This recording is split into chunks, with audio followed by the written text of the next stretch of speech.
საზოგადოებრივ მაუწყებლოს პოლარიზაციის გარღვევაში შეუძლია ფუნდამენტური როლი შესრულება.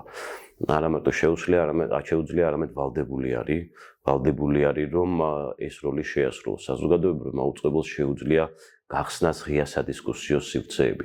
საზოგადოებრივი მაუწყებლის ვალდებულება არის საზოგადოების ხმა ისმოდეს, მრავალფეროვანი საზოგადოების ხმა ისმოდეს და იმ შემთხვევაში თუ საზოგადოებრივი მაუწყებელი როგორც მაგალითად ქართულ მრავალხმიანებაში არის, ხო?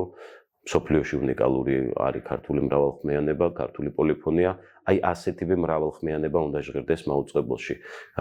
მე მაქვს საზოგადოების ძალიან განსხვავებულ ნაწილებთან ურთიერთობა, ისეთ ადამიანებთან, რომლებსაც მაქვს განსხვავებული შეხედულებები, ვუყურებ ადამიანებს, რომლებსაც აქვთ განსხვავებული შეხედულებები, თუმცა როდესაც არის საშუალება დისკუსიის, ელემენტარული ლაპარაკის, სადაც გათვალისწინებული არის ურთიერთპატივისცემა, ვითვალისწინებთ იმ ნორმებს, რომ ჩვენ ვართ ერთი საზოგადოება, ჩვენ არ ვართ ერთმანეთის მტრები, არამედ ვართ ადამიანები, რომლებიც ერთად ვცხოვრობდით, ახლა ვცხოვრობთ და მომავალშიც გავაგრძელებთ ცხოვრებას, ყოველთვის საერთო ენა ინახება.